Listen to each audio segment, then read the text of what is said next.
جب بھی کوئی آزمائش آتی ہے لوگوں کا صبر اور تقوی ہی خراب ہونے لگ جاتا ہے۔ یہ انہوں نے ان کو تانا اور آر نہیں دلائی، لیکن بین سطور بات تو یہی سمجھ آتی ہے۔ تکلیفیں پڑھنے پڑھانے میں بھی بہت آتی ہیں، بجلی بند ہو جاتی ہے، پسینہ بہت آتا ہے۔ الحمدللہ رب العالمین والصلاة والسلام علی رسولہ الکریم وعلی آلہ وصحبہ اجمعین۔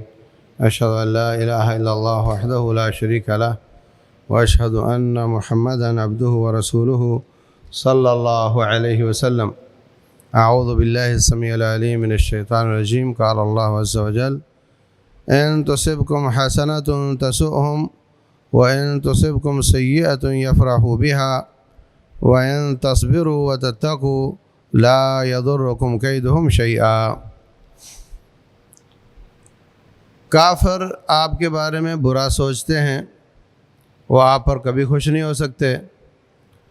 اگر تمہیں کسی قسم کی خیر مل جائے تو وہ اس پر بڑے پریشان ہوتے ہیں، اور اگر آپ کو کسی قسم کا نقصان ہو جائے اس پر بڑے خوش ہوتے ہیں۔ لیکن وَإِن تَصْبِرُوا، اگر تم میدانوں میں ڈٹے رہے، وَتَتَّقُوا، اللہ سے ڈرتے رہے، اللہ سے تعلق ٹھیک رکھا، لا یضرکم کیدہم شیئا، ان کے مکر و فریب کے جال کٹ جائیں گے اور وہ آپ کا کوئی نقصان نہیں کر سکیں گے۔ شرط کیا ہے کہ آپ میدانوں میں ڈٹے رہو، صبر و استقامت کا دامن ہاتھ میں رکھو اور اللہ تعالیٰ سے تعلق درست رکھو۔ اس وقت جو ہماری کیفیت ہے انفرادی اور اجتماعی اور جماعتی اور حکومتی، جو جماعتوں میں جماعت کی کیفیت ہے وہی ملکوں میں ملک کی کیفیت ہے۔ کیا سمجھے؟ اور پاکستان کو کوئی بھی اچھائی مل جائے، اس کی اکانومی تھوڑی بہتر ہو جائے، اس کی پیداوار تھوڑی اچھی ہو جائے، اس کا کوئی خیر خواہ لیڈر مل جائے، اس کو کوئی بھی شکل کوئی بھی خیر ہو ہضم نہیں ہوتی، اور وہ چاہتے ہیں کہ یہ تبدیل ہو جائے۔ اور اگر پاکستان کی سبکی ہو جائے، پاکستان کو کوئی پریشانی آ جائے تو بہت خوش ہوتے ہیں، اور یہی کیفیت انفرادی ہے اور یہی کیفیت جماعتی ہے۔ اللہ فرماتے ہیں کیفیت تو یہ ہے، اندر کی بات تو یہ ہے، لیکن وَإِن تَصْبِرُوا، اگر تم ڈٹے رہے، بھاگے نہیں میدان چھوڑ کر، اور تکلیفوں آزمائشوں پریشانیوں پہ صبر کرتے رہے، وَتَتَّقُوا، اور رب ذوالجلال کے ساتھ آپ کا تعلق ٹھیک رہا، نمازیں تہجد استغفار ٹھیک رہا، رونا دھونا رب کے سامنے ٹھیک رہا، امانتوں کا خیال کرنا، وعدوں کی وفا کرنا ٹھیک رہا، تو پھر لا یضرکم کیدہم شیئا، میں رب شورٹی دیتا ہوں کہ ان کے سارے مکر و فریب کے جال کٹ جائیں گے اور تمہارا بال بھی ٹیڑھا نہیں کر سکیں گے۔ شرط کیا ہے؟ صبر اور تقوی۔ جو مہنگائی کی کیفیت ہے، اس میں جب بھی کوئی آزمائش آتی ہے لوگوں کا صبر اور تقوی ہی خراب ہونے لگ جاتا ہے۔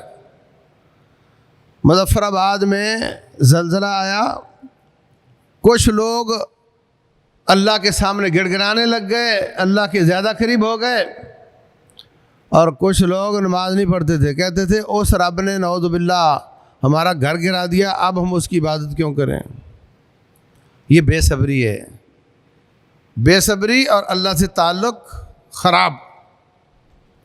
اور دوسرے لوگوں کا صبر زیادہ ہو گیا اور اللہ سے تعلق اچھا ہو گیا۔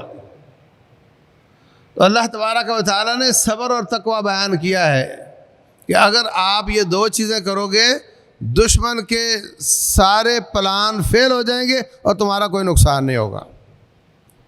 دوسرے مقام پر اللہ تبارک و تعالیٰ فرماتے ہیں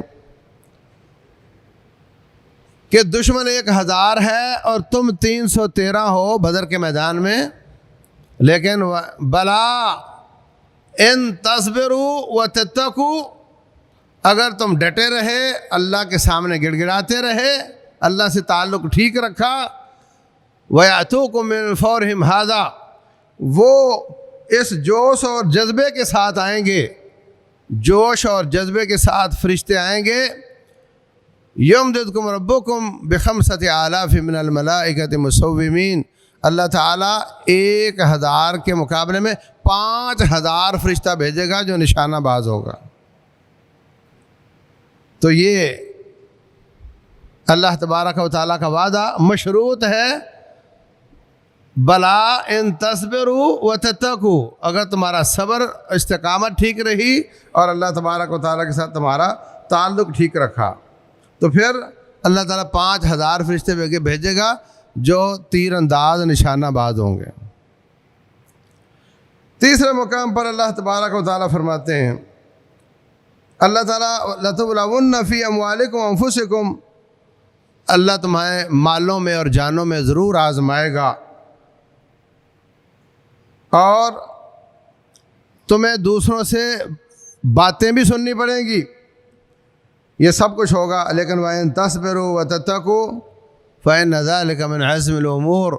اگر تم صبر اور تقوی کا دامن ہاتھ میں رکھو گے تو یہ بہت بڑی عظیمت کی بات ہوگی, تم کامیاب ہو جاؤ گے. چوتھے مقام پر رب ذوالجلال فرماتے ہیں یوسف علیہ السلام کا پورا قصہ بیان ہو گیا. بھائی مانگنے کے لیے آئے, لے کر چلے گئے, پھر آئے, پھر چلے گئے. اب کی بار فرماتے ہیں یوسف علیہ السلام کہ تم جانتے ہو تم اور یوسف کے ساتھ تم نے کیا کیا تھا؟ تو غور سے دیکھ کر کہتا ہے اچھا تو آپ وہ ہیں؟ کہا ہے میں وہ ہوں, لیکن سنو انہ من یتقی ویصبر فإن اللہ لا یضیع اجر المحسنین. تم نے تو مجھے مار کے پھینک دیا تھا نا, اور میرے زندہ رہنے کی کوئی امید باقی نہیں رہی تھی نا. یہ انہوں نے ان کو تانا اور آر نہیں دلائی, لیکن بین سطور بات تو یہی سمجھ آتی ہے. کیا کہا؟ انہ من یتقی, اللہ سے تعلق ٹھیک رکھا. عورت نے 7 پردوں کے اندر بدکاری کی دعوت دی, تقوی اختیار کیا. حکمران نے وزیر خزانہ بنا دیا, امانت, دیانت, وعدہ, تقوی, للہیت پوری رکھی. اور ہر قسم کی تکلیفیں آئیں, کسی جرم کے بغیر تقریباً 9 سال جیل میں رہے اور کنویں میں ڈال دیے گئے, بھائیوں نے مارا, گھر سے نکال دیا, والدین سے دور کر دیا. ہر چیز پر صبر اور اللہ تعالیٰ کا تقوی, للہیت, اس کی نگرانی کا تصور رکھا. کہا جب یہ 2 چیزیں جمع ہو جاتی ہیں تو پھر اللہ تعالیٰ احسن طریقے سے کام کرنے والوں کا اجر ضائع نہیں کرتا ہوں.